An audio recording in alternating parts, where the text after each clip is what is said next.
சிங்கம் ஒரு சிங்கம் எப்போ எதுலயும் பெக்யூலியர் தான். ஒரு முறை சிங்கம் கர்ஜிச்சதுன்னா அந்த சவுண்ட்ல ஒரு 8 கிலோமீட்டருக்கு சும்மா அதிரும், எல்லா திசைகளும் அதிரும். அப்படிப்பட்ட அந்த சிங்கம் வேட்டைக்கு மட்டும்தான் வெளியில வரும், வேடிக்கை பார்க்கறதுக்கெல்லாம் வெளியில வராது. வேட்டையில கூட உயிரோடு இருக்கிற மிருகங்களை தான் வேட்டையாடும். அதுலயும் பெரும்பாலும் தன்னை விட பெரிய சைஸ் உள்ள மிருகங்களை தான் குறி வச்சு தாக்கும், ஜெயிக்கும். எவ்வளவு பசியில் இருந்தாலும் உயிர் இல்லாததை, கெட்டு போனதை தொட்டு கூட பார்க்காது. அப்படிப்பட்ட அந்த சிங்கம் அவ்வளவு ஈஸியா எதையும் தொடாது, தொட்டா விடாது. காட்டோட 4 பக்கமும் மார்க்கிங் மை டெரிட்டரின்னு தன்னுடைய பவுண்டரியை தானே வகுக்கும். அப்படிதான் அந்த காட்டையே தன்னோட கண்ட்ரோல்ல வச்சிருக்கும். சிங்கத்துக்கு கூட்டத்தோட இருக்கிறதுக்கும் தெரியும், தனியா இருக்கிறதுக்கும் தெரியும். அப்படியே தனியா வரணும்னு நினைச்சாலும் அஞ்சாம அலட்டிக்காம சும்மா கெத்தா தனியா வந்து அத்தனை பேருக்கும் தண்ணி காட்டும். எப்போ எதிலையும் தன்னோட தனித்தன்மையை இழக்கவே இழக்காது. Yes, a lion is always a lion.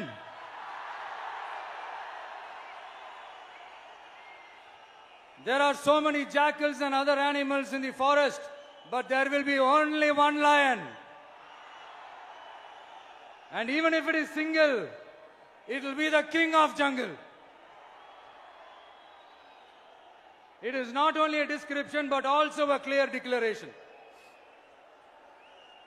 சிங்கத்தை பத்தி பேசிட்டு நம்ம சிங்க குட்டிகளையும் சிங்க பெண்களையும் பத்தி நம்ம பேசாம இருக்க முடியுமா?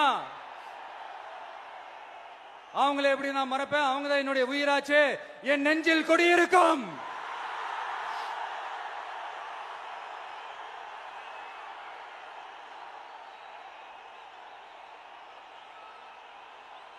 என்னுடைய தோழர்களுக்கும் தோழிகளுக்கும்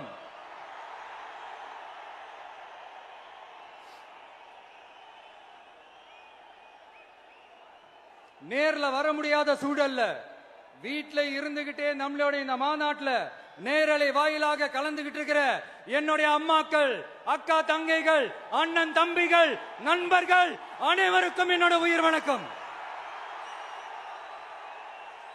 என்னோட உயிர் வணக்கம், என்னோட உயிர் வணக்கம்.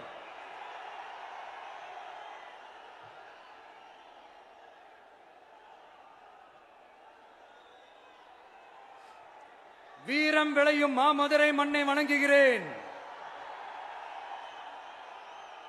இந்த மதுரைனாலே உடனே ஞாபகத்துக்கு வரது சீறி பாஞ்சி துள்ளி குதிக்கிற யாருக்கும் அடங்காத காளைகள் விளையாடுற அலங்காநல்லூர் ஜல்லிக்கட்டு தான்.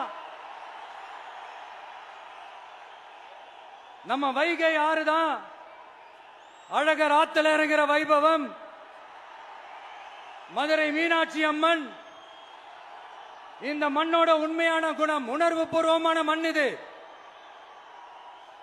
அது மட்டும் இல்ல, இந்த மண்ணில் வாழ்ற மக்களும் அப்படித்தான் உணர்வு பூர்வமான ஆளுங்க.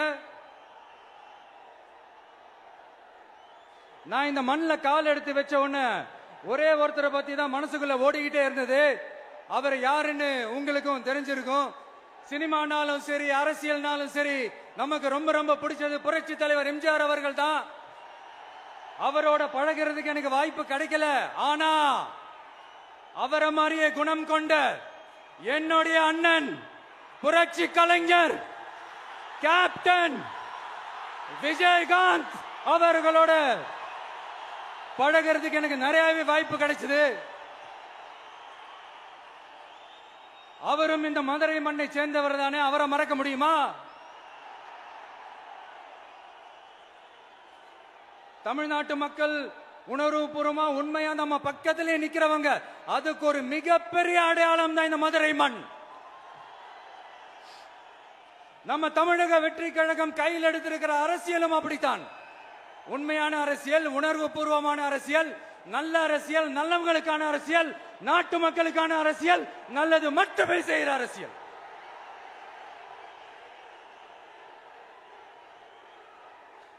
இதோ நம்மளுடைய இந்த இரண்டாவது மாநில மாநாடு வாகை சூடும் வரலாறு திரும்புகிறது.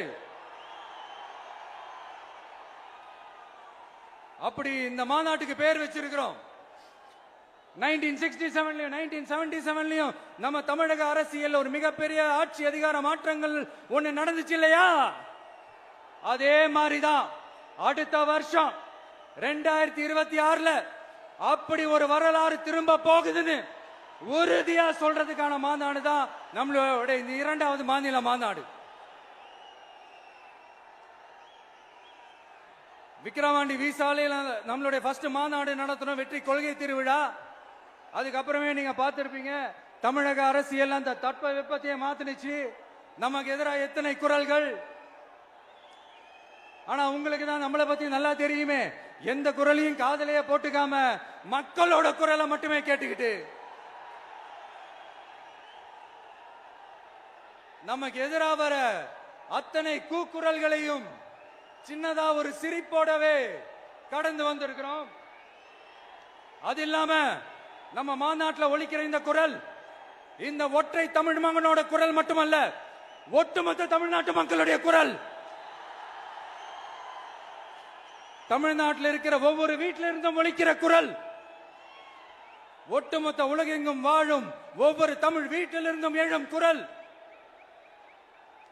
இந்த சினிமா என்கிற மாபெரும் கலை ஆயுதத்தின் வாயிலாக சாதி, மதம், இனம், பாலினம், மொழி கடந்து இந்த நாட்டின் மூளை முடுக்கெங்கும் ரசிகர்களாக இருந்து தோழர்களாக நம்மோடு பயணிக்க துவங்கியுள்ள அனைவரோடும் இணைந்த ஒவ்வொரு மனிதருக்காகவும் ஒலிக்கிற உரிமை குரல். மாநில உரிமைக்காக, பெண் உரிமைக்காக, சமூக நீதிக்காக, சமநீதிக்காக, மதச்சார்பின்மைக்காக உண்மையா ஒலிக்கிற குரல்.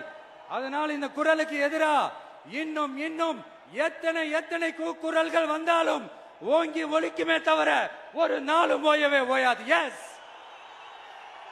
it is an unstoppable voice, an unstoppable force.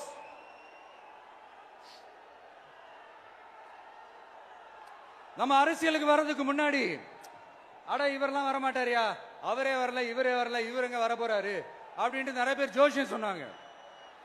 அப்புறம் நம்ம கட்சியினுடைய பேர் அறிவிச்சதுக்கு அப்புறம் பேரு தானே அறிவிச்சிருக்கிறாரு, மக்கள் கிட்ட பேர் வாங்கணும்ல, அதெல்லாம் முடியாதுன்னாங்க. அப்புறம் ரொம்ப முக்கியமா மாநாடுல எவ்வளவு பெரிய விஷயம், அதெல்லாம் இவர் ஒத்தால எப்படி பண்ண முடியும், சும்மா பக்கத்துல புசியானதை வச்சுக்கிட்டு மாநாடுல எப்படி நடத்தி காட்ட முடியும், அதெல்லாம் அவங்களால முடியாது. அப்புறம் மழை பெஞ்சு எல்லாத்தையும் எடுத்துரும். ஏன் என் கூட இருக்கிறவங்களே கூட தான் சொன்னாங்க. அதுக்கப்புறம் என்ன நடந்துச்சுன்னு உங்க எல்லாருக்குமே தெரியும். இப்ப புதுசா ஒண்ணு சொல்ல ஆரம்பிச்சிருக்கிறாங்க. அது என்னடானா, ஆட்சியை பிடிக்கிறதெல்லாம் அவ்வளவு ஈஸி இல்லை இல்லையா. இப்ப அதெல்லாம் விட்டாங்க, இப்ப இங்க வந்துட்டாங்க. இவர் நேரா ஷூட்டிங்ல இருந்து வருவாராம், வந்து ஆட்சியை பிடிப்பாராம். அது எப்படி இவராலே முடியும், அவராலே முடியல, இவராலே முடியல, அவருக்கு அத்தனை வருஷம் ஆச்சு, இவராலே எப்படி முடியும் ஒரு பக்கம். இன்னொரு பக்கம் கூட்டம்லாம் ஓகே தான், அது எப்படி ஓட்டா மாறும் அப்படின்றது இன்னொரு பக்கம். இப்படி கதை, திரைக்கதை, வசனம், இயக்கம், பாடல்கள்,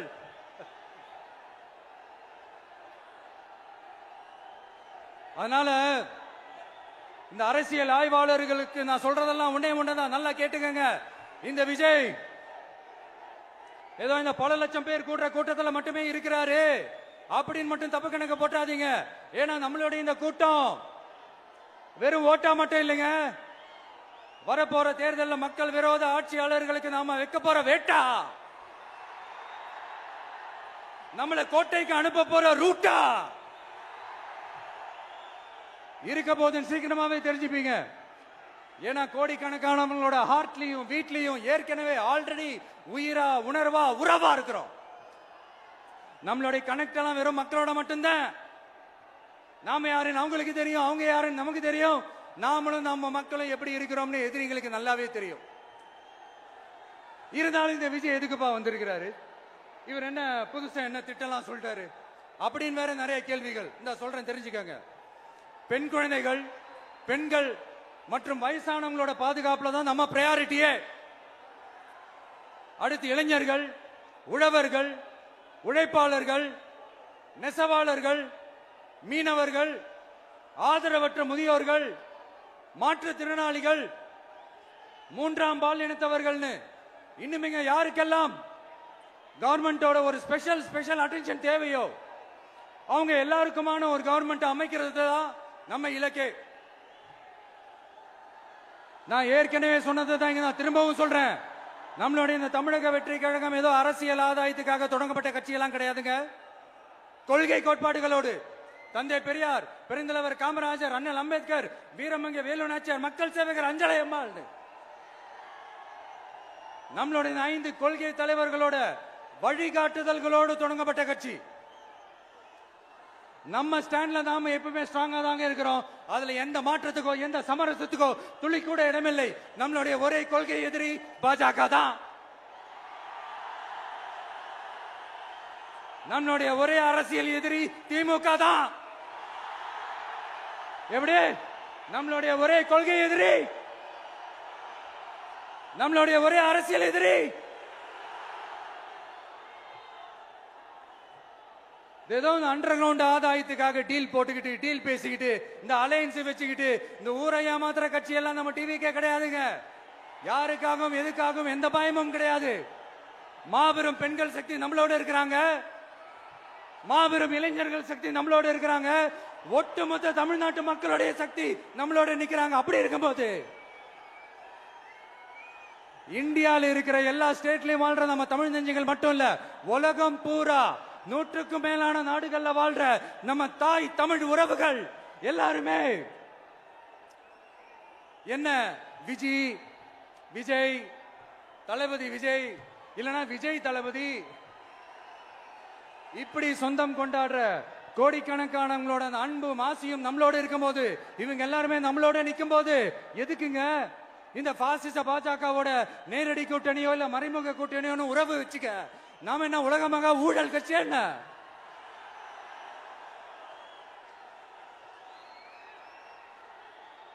நம்மளை பத்தி சின்னதா ஒரு உண்மை ஒண்ணு சொல்லலாமா?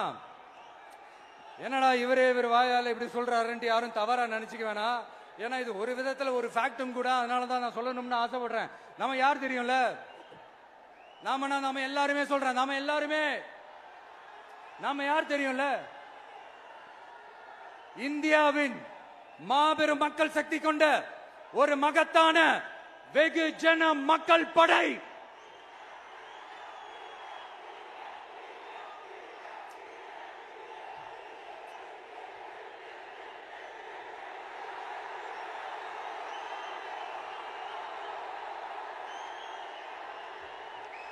அதனால நம்ம தலைமையில நாம் அமைக்க போற இந்த உண்மையான மக்களாட்சிக்கான அச்சாரமாக மாபெரும் மக்கள் சக்தியை அணி அணியாக நம்மளோட திரண்டு நிக்கிறப்போ இந்த அடிமை கூட்டணியில சேர வேண்டிய அவசியம் நமக்கு இருக்குங்க.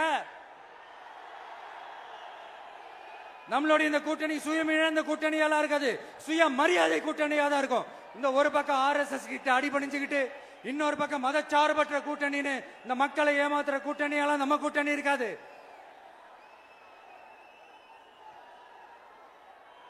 நான் இப்பவும் சொல்றேன், நம்மளை நம்பி வர்றவங்களுக்கு ஆட்சியிலும் அதிகாரத்திலும் உறுதியாக பங்களிப்பு செய்யப்படும். உடனே இந்த கேள்விகள்லாம் வரும். அப்ப யாரு கூட்டணி, யாரு வரா, யாரு போறா, இந்த கேள்விகள்லாம் வரும். இந்த கேள்விகளுக்கெல்லாம் ஒரே ஒரு பதில் தான், சஸ்பென்ஸ்ல சஞ்சாரம் செய்யுங்க. ஆனா ஒண்ணு, 2026 2 பேருக்கு நடுவுல தான் போட்டியே. ஒன்னு டிவிகே, இன்னொன்னு டிஎம்கே. இந்த போட்டி எப்படி இருக்க போதுன்னா, இந்த அலையன்ஸை வச்சு எப்படியாவது நம்ம தப்பிச்சிடலாம். என்ன இந்த அறத பழைய இந்த மேத்தமேட்டிக்ஸ் அரித்மேட்டிக்ஸ் இதெல்லாம் வச்சு எப்படியாவது நம்ம தப்பிச்சிடலாம் அப்படின்னு நினைக்கிறவங்களோட அந்த கனவு ஒரு நாளும் மைப்படாது. சரி, இப்ப நம்ம வேற ஒரு ஏரியாவுக்கு ஒண்ணு வருவோம். எதிர்காலம் வரும், என் கடமை வரும், இந்த கூட்டத்தின் ஆட்டத்தை ஒழிப்பேன்.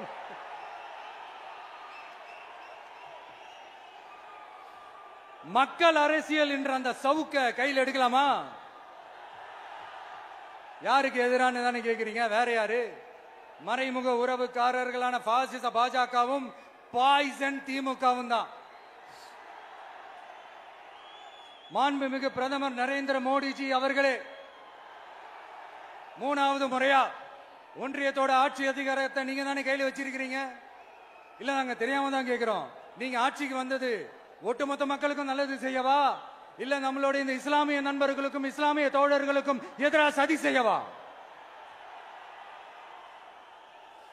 மக்களுக்கு உங்ககிட்ட கேட்கறதுக்குன்னு ஏராளமான கேள்விகள் இருக்குது. அதனால அவங்க சார்பா அவங்கள ஒருத்தனா அவங்களோட ஒரு உண்மையான ஒரு பிரதிநிதியா உங்ககிட்ட சில கேள்விகள் கேட்கணும். மிஸ்டர் பிரைம் மினிஸ்டர் அவர்களே,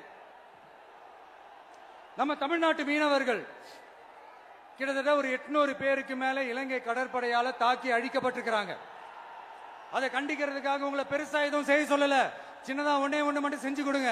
இனிமேலாச்சும் எங்களுடைய மீனவர்கள் பாதுகாப்பா இருக்கிறதுக்காக இந்த கச்சத்தீவை இலங்கை கிட்ட இருந்து மீட்டு கொடுத்துருங்க, அது போதும். உங்களுடைய இந்த முரட்டு பிடிவாதத்தால நீங்க நடத்துற இந்த நீட்டு தேர்வு, அதனால இங்க என்னென்ன நடக்குதுன்னு சொல்றதுக்கே மனசு வலிக்குது. அதனால அந்த நீட்டு தேர்வு தேவையில்லைன்னு அறிவிச்சிருங்க, அது போதும். செய்வீர்களா திரு நரேந்திரபாய் தாமோதர் மோடிஜி அவர்களே? எங்களுக்கு என்னென்ன தேவையோ என்னென்ன நல்லதோ அதெல்லாம் செய்ய மாட்டேங்கிறீங்க. ஆனா ஆட்சி அதிகாரத்தை மட்டும் கையில வச்சுக்கிட்டு மக்களை ஏமாத்த நேரடியாக ஒரு பாசிச பாஜக அடிமை கூட்டணி ஒண்ணு. அடுத்து உங்களோட இந்த மைனாரிட்டி ஆட்சியை ஓட்டுறதுக்காக மறைமுகமாக RSS அடிமை குடும்பம்னு இன்னொரு கூட்டணி.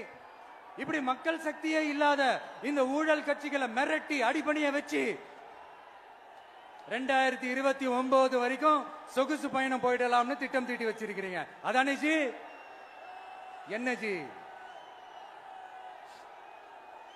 ஒண்ணு மட்டும் சொல்றேன், தெரிஞ்சுக்கங்க. என்னதான் நீங்க இந்த நேரடி மறைமுக கூட்டணி குட்டிகரணம் போட்டாலும் தாமரை இலையில தண்ணியே ஒட்டாது. தமிழக மக்கள் மட்டும் எப்படி ஒட்டுவாங்க?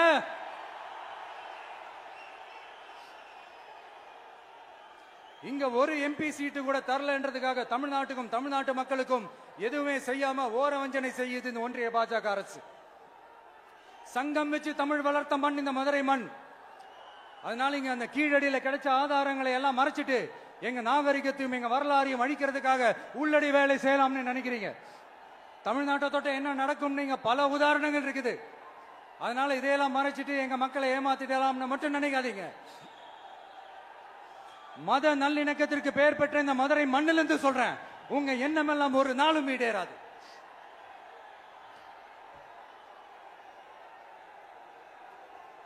எம்ஜிஆர்னா யார் தெரியும்ல?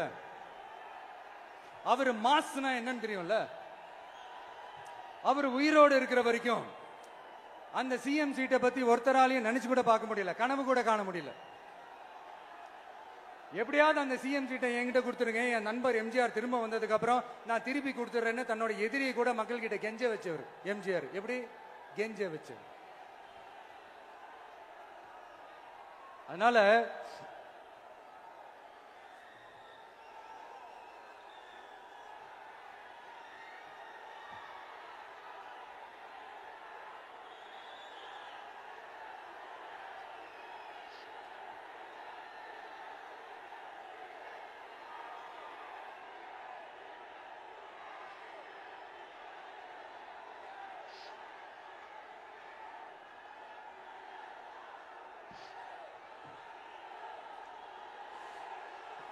ஆனா இப்போ அவர் ஆரம்பிச்ச அந்த கட்சியை, எம்ஜிஆர் அவர்கள் ஆரம்பிச்ச அந்த கட்சியை கட்டி காக்கிறது யாரு? இன்னைக்கு அந்த கட்சி எப்படி இருக்குது? அத நான் சொல்லிதான் உங்களுக்கு தெரியணுமா? அப்பாவி தொண்டர்கள் அதை வெளியில சொல்ல முடியாம வேதனையில தவிக்கிறாங்க. 2026 சட்டமன்ற தேர்தலில் யாருக்கு ஓட்டு போடணும், எப்படிப்பட்ட ஆட்சி இங்க அமையணும்னு அந்த அப்பழுக்கற்ற அந்த தொண்டர்களுக்கும் ரொம்ப நல்லாவே தெரியும். அதனால என்ன வேஷம் போட்டுக்கிட்டு பாஜக இங்க தமிழ்நாட்டுக்குள்ள வந்தாலும் அவங்க வித்தை எல்லாம் இங்க வேலைக்கே ஆகாது. இப்படி பொருந்தா கூட்டணியா இந்த பாஜக கூட்டணி இருக்கிறதுனால இப்ப ஆட்சியில இருக்கிற இந்த வெற்றி விளம்பர மாடல் திமுக என்ன செய்துன்னு தெரியும்ல? பாஜகவோட உள்ளுக்குள்ள ஒரு உறவை ஒண்ணு வச்சுக்கிட்டு வெளியில எதிர்க்கிற மாதிரி ஒரு டிராமா ஒண்ணு பண்ணிக்கிட்டு எதிர்கட்சியா இருந்தா போங்க மோடின்னு பலூன் விடுறது, ஆளுங்கட்சியா இருந்தா வாங்க மோடின்னு கொடை பிடிச்சுக்கிட்டு கும்பிடு போடுறது. இது மட்டுமா? ஒரு ரைடுன்னு ஒன்று வந்துட்டா போதும், இது வரைக்கும் போகவே போகாத ஒரு மீட்டிங், அதை காரணம் காட்டி டெல்லிக்கு போறது, அங்க ஒரு சீக்கிரட் மீட்டிங் நடத்துறது. நல்லா நோட் பண்ணணும் மக்களே, அந்த மீட்டிங் அப்புறம் இந்த இஷ்யூ அப்படியே காணாம போயிருக்குமே. அதேதான். Stalin uncle, what uncle is very wrong uncle.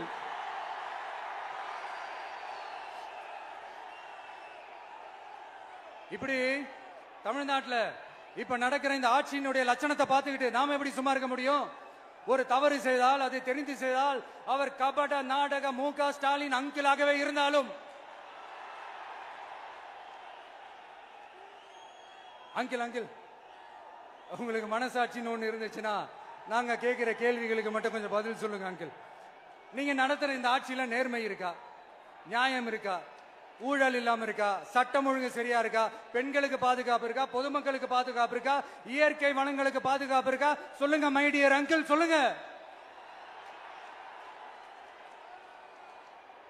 டாஸ்மாக்ல மட்டுமே இது வரைக்கும் 1000 கோடிக்கு மேல ஊழல் சொல்றாங்க. அதுல மட்டுமா தப்பு நடக்குது? வேற எதுல தான் நடக்கல? உலகத்திலே மிஸ்டர் கிளீன் ரெக்கார்ட்ஸ் எல்லாம் உங்களுக்கும் உங்க கூட இருக்கிறவங்களுக்கும் மட்டும்தான் அங்கிள் கொடுக்கணும். இத பார்த்து வாயே இல்லாத ஊரு கூட வயிறு வலிக்கு சிரிக்குது. பெண்களுக்கு 1000 ரூபாய் கொடுத்துட்டீங்கன்னா போதுமா அங்கிள்? அப்படியே அது மூடி மறைச்சிடலான்னு பாக்குறீங்களா? படிக்கிற இடத்துல, வேலைக்கு போற இடத்துல, வெளியில போற இடத்துலன்னு அவங்களுக்கு பாதுகாப்பே இல்லைன்னு ஒட்டுமொத்த பெண்களும் கதறாங்க. அந்த கதறல் சத்தம் ஏதாவது உங்க காதுல கேக்குதா அங்கிள்?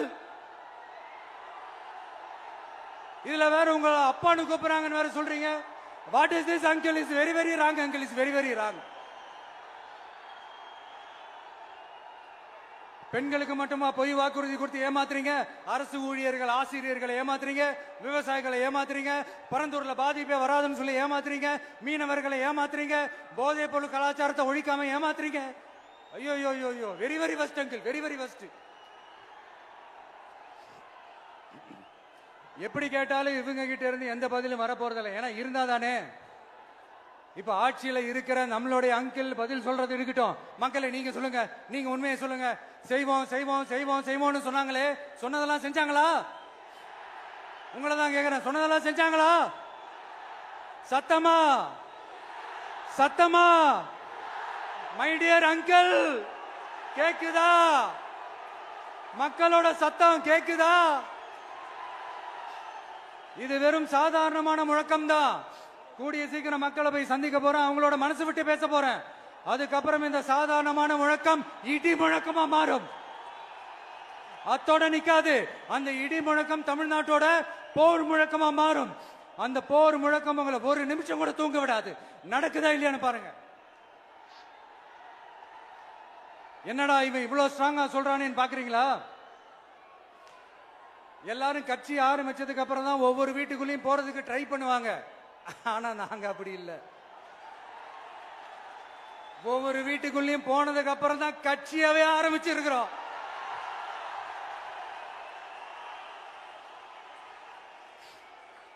அதனால ஒட்டுமொத்தமா எல்லாருமா சேர்ந்து இந்த திமுக ஆட்சிய, கபட நாடக திமுக ஆட்சிய 2026 தேர்தலில் வீட்டுக்கு அனுப்புறோம்.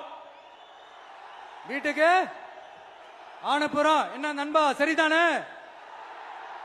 என்ன நண்பி, செய்வீர்கள் தானே?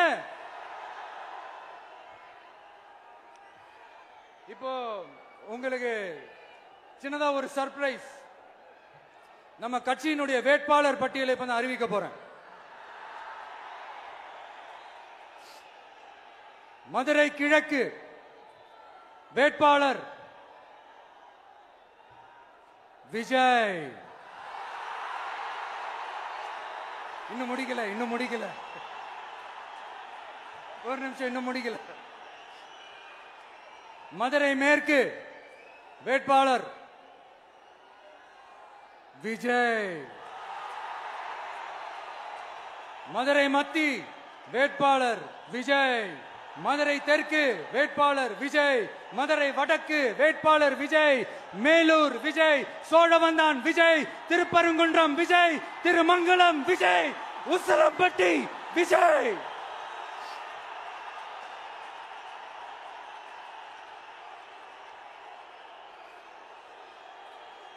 என்னடா எல்லா தொகுதியிலும் ஒரே வேட்பாளர்னு பாக்குறீங்களா? 234 தொகுதியிலும் இந்த விஜய் தான், அதாவது உங்க விஜய் தான் உங்க சின்னம். இன்னும் சிம்பிளா சொல்லணும்னா உங்க வீட்டில் இருக்கிற ஒருத்தர் தான் வேட்பாளரா நிக்க போறாங்க. அந்த வேட்பாளரும் நானும் வேறு வேறு இல்லை. நீங்க அவருக்கு ஓட்டு போட்டீங்கன்னா எனக்கு ஓட்டு போட்ட மாதிரி, இந்த முகத்துக்காக நீங்க ஓட்டு போட்டீங்கன்னா உங்க வீட்டில் இருக்கிற உங்களுடைய வேட்பாளர் ஜெயிச்ச மாதிரி. என்னடா இவர் ஏதோ ஓவரா சொல்றாருன்னு நினைக்க வேணாம். பிராக்டிக்கலா அப்படிதான் இருக்கும், அப்படிதான் இருக்கணும். நீங்களும் அப்படிதான் நினைப்பீங்கன்னு நான் நம்புறேன். ஏன்னா இது நம்மளை விட நம்ம எதிரிங்களுக்கு இன்னும் நல்லாவே தெரியும். அதனால எல்லா இந்த அதிகார பலம் எல்லாத்தையும் தூக்கிட்டு வந்துருவாங்க. வரட்டும், பாத்துக்கலாம். TVK will take it, TVK will meet it, TVK will compete with it and TVK will conquer it, TVK will conquer it.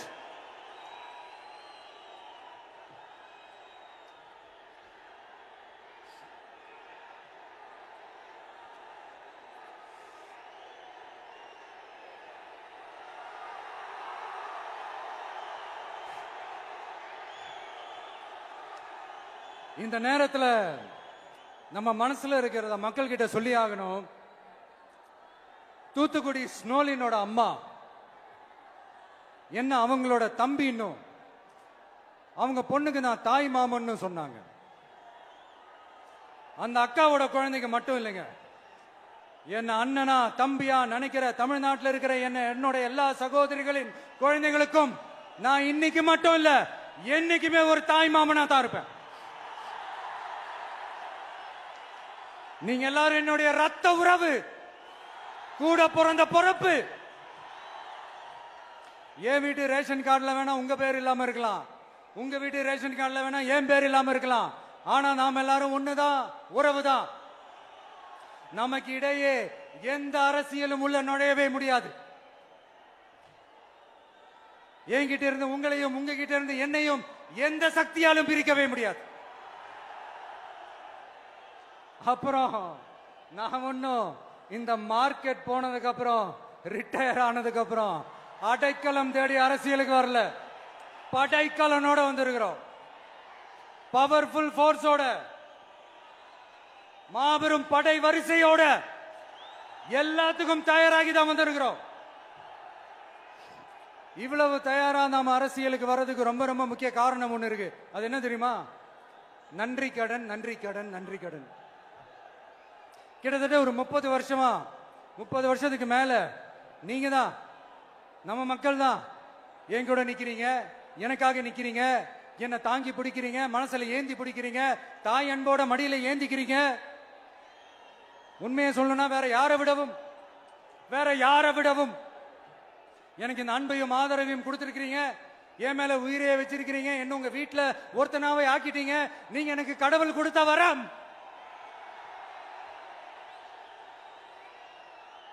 உலகம் பூரா நமக்காக நம்ம கூட நிக்கிற நம்ம மக்களை நான் எப்படி மறப்பேன்? நான் என் லைஃப்ல ரொம்ப உயிரா நினைக்கிறதே பெண்களை, குழந்தைங்களை, இளைஞர்களை, உழைக்கிற மக்களை தான். இவங்க தான் நம்மளோட வகைரா. இத பார்த்துதான் நம்மளோட எதிரிகளுக்கு பத்தி எரியுது. அதுக்காக நாம என்ன செய்ய முடியும்? அதனால நம்ம உறவுகளை, சொந்தத்தை, வகைராவை யாருக்காகவும் எதுக்காகவும் விட்டு கொடுக்க முடியாது இல்லையா? Here at this moment among this August gathering, I want to open my heart and say I enjoy people, I respect people, I worship people.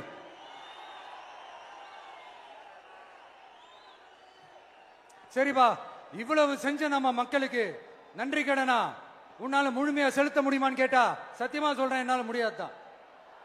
இன்னும் எத்தனை ஜென்மம் எடுத்தாலும் அந்த நன்றி கடனை என்னால தீர்க்கவே முடியாது. அப்புறம் என்ன மானாவுக்கடா நீ வந்திருக்க அதானே கேக்குறீங்க? மைண்ட் வாய்ஸ் கேட்ட மாதிரி இருக்கு. வாழ்நாள் முழுக்க நம்ம மக்களுக்காக ஆதரவா துணையா நிக்கிறத தவிர, அவங்களுக்காக உழைக்கிறத தவிர எனக்கு வேற எந்த எண்ணமும் இல்ல. எனக்கு இப்ப வேற வேலையும் இல்லை. இனிமே எனக்கு இதுதான் என் வேலையே, என் கடன் இனி என் மக்களுக்கு பணி செய்து கிடப்பதே. இப்படியா ஹார்ட் டு ஹார்ட் யதார்த்தமா பேசிய பழகிட்டோம். இதுக்கு மேலேயும் எனக்கும் மக்களுக்கும் இடையே இருக்கிற அந்த உறவை பத்தி நான் பேச ஆரம்பிச்சேன்னா ஒரு மாதிரி எமோஷனல் ஆயிடுவேன். அப்புறம் அதை கண்ட்ரோல் பண்றது ரொம்ப கஷ்டம். அதனால என்ன மனசார நேசிக்கிற நம்ம மக்களுக்கு ஒன்னே ஒன்னு சொல்றேன்.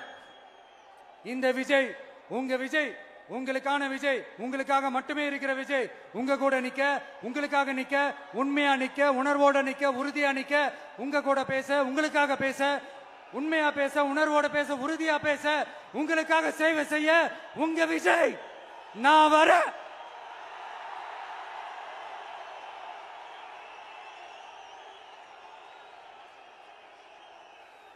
சொல்லல முக்கியம், செயல் செயல் செயல் தான் முக்கியம்.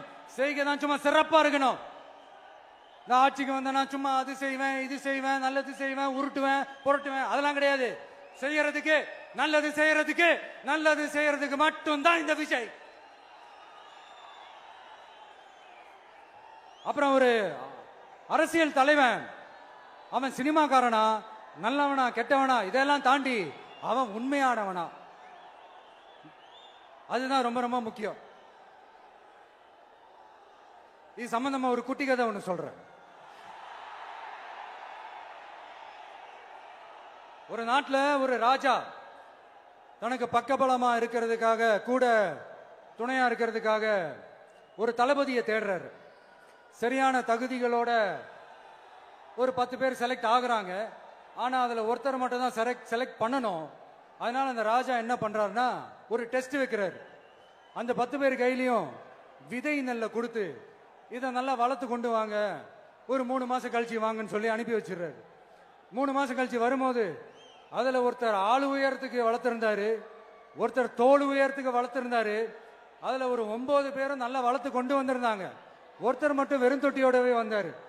என்னன்னு கேட்டதுக்கு, நானும் தண்ணி ஊத்தி ஊத்தி பாக்குறேன், உரம் வச்சு வச்சு பாக்குறேன், வளரவே மாட்டேங்குது ராஜா, என்ன பண்றதுன்னு தெரியலன்னு சொன்னதுக்கு ராஜா அவரை கட்டி அணைச்சிக்கிட்டு, இனிமே நீதான் என்னுடைய தளபதி, எல்லா அதிகாரமும் உனக்கு தான் சொன்னாரு. ஏன்னா அந்த 10 பேர் கையிலையும் ராஜா கொடுத்தது அவித்த விதை நெல், அது முளைக்கவே முளைக்காது. அந்த 9 திருட்டு பயலும் என்ன பண்ணிருக்காங்கன்னா வேற விதை நெல்லை வாங்கி அதை வளர்த்துட்டு ராஜாவையும் மக்களையும் ஏமாத்திருக்கிறாங்க. ஆனா இவர் மட்டும் உண்மையை போட்டு உடைச்சிட்டார். அதனால ஒரு நாட்டுக்கு திறமை எந்த அளவுக்கு முக்கியமோ அந்த அளவுக்கு உண்மையும் நேர்மையும் முக்கியம். இப்போ நீங்க எல்லாரும் தான் அந்த ராஜா. நீங்க தேர்ந்தெடுக்க போற அந்த தளபதி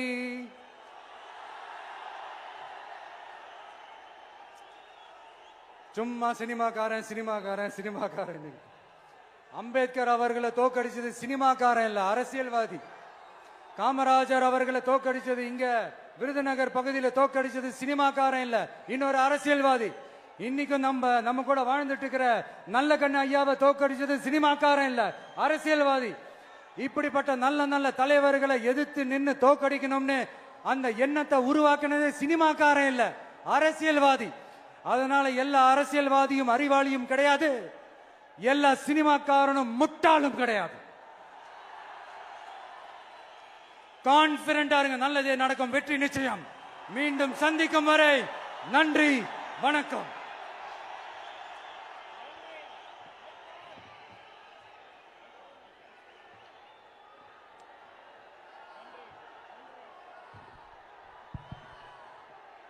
தமிழக வெற்றி கழகத்தினுடைய வெற்றி தலைவரின் வார்த்தைகள் நம்முடைய வேத வாக்காக எடுத்துக்கொண்டு நிறைவேற்றுவோம்.